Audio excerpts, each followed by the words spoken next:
Finally, the function of the placenta. The function of the placenta, as when we start the class discussed, it is the primary site of the nutrient and the gas exchange between the mother and the fetus, and also it is the site where the excretive products are removed from the fetus to the mother blood, and this process occurs by the simple diffusion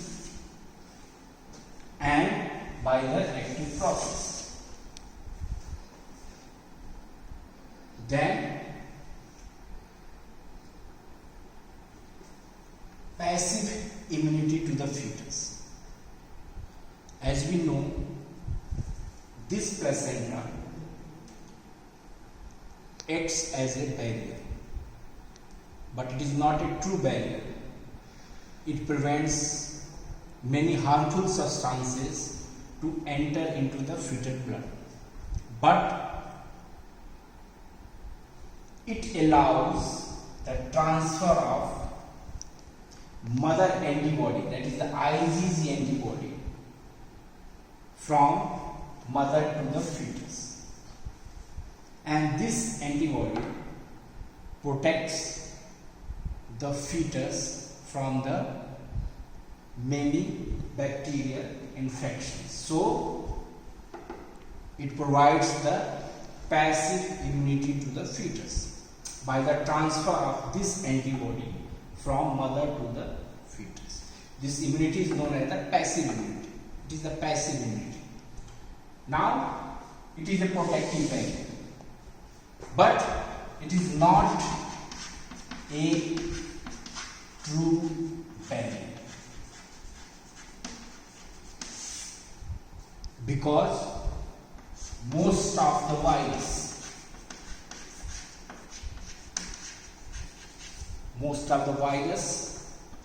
some drugs, and even the fetal blood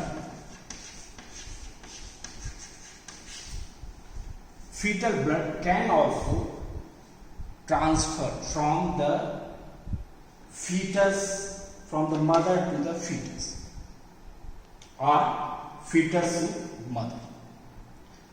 When the fetal blood will cross, when there will be microscopic defect, microscopic rupture in the placental membrane, in this case the fetal blood enters into the mother blood.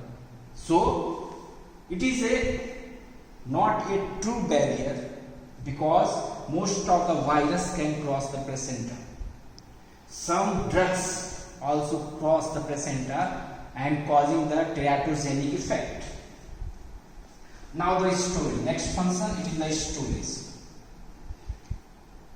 In the early half of the pregnancy, early phase of the pregnancy, this placenta stores glucose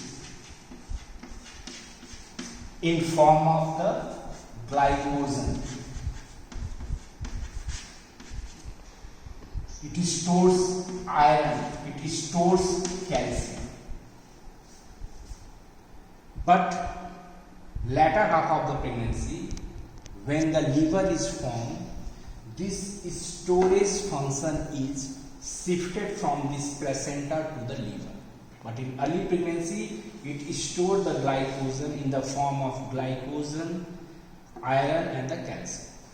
Now, metabolism.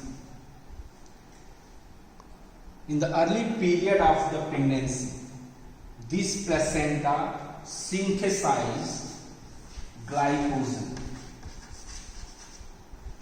It synthesizes folic acid, and it synthesizes cholesterol. It synthesizes these elements, and they act as a source of energy for the developing embryo.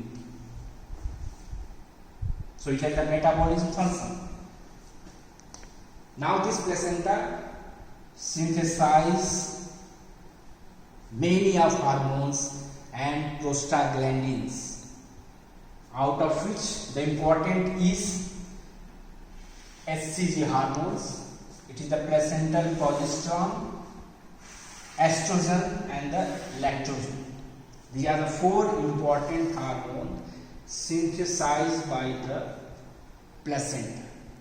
The one important is the human chorionic gonadotropin. So the placenta secretes many hormones, out of which these four hormones are important. Out of which this hormone HCG, it is the human chorionic gonadotropin hormone. It is secreted by the syncytotrophoblast of the placenta. And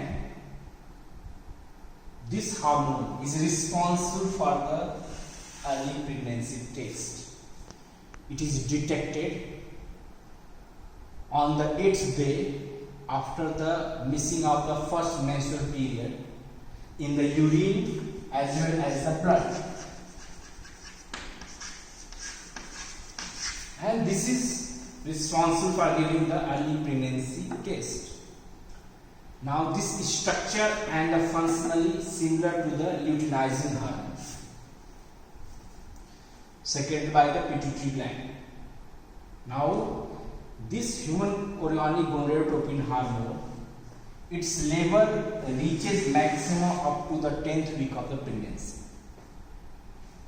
Its levels rise to the peak and then it declines. Now what is the function, role of this hormone? The important function of this hormone to maintain the corpus luteum. The corpus luteum up to the first 3 months of the pregnancy. And this corpus luteum, as you know, it secretes the estrogen and the progesterone. So this corpus luteum is maintained by this hormone up to the first trimester of the pregnancy. This hormone also acts as a immunosuppressive agent.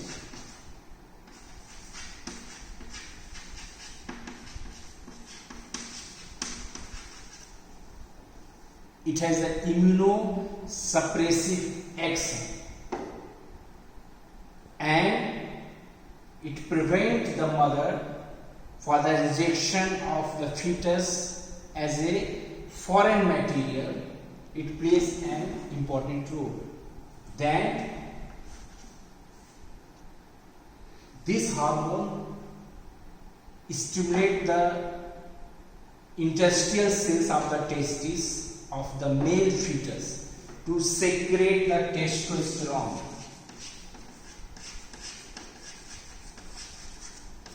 Testosterone hormone, and this hormone responsible for the descent of the testes in case of the male fetus. So this is the important hormone and this is the important function of the placenta.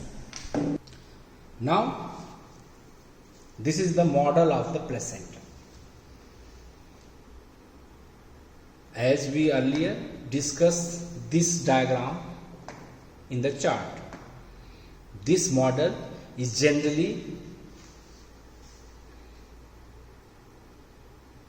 kept in the examination and various questions are asked. First, the question asked is the identify the model. First, this disc-shaped structure and this structure, it is the umbilical cord. If you see here, it has a one red structure, that is the vein, and the two blue structure, that is the artery. So it is the umbilical cord. And this is a disc shape, it is a model of the placenta.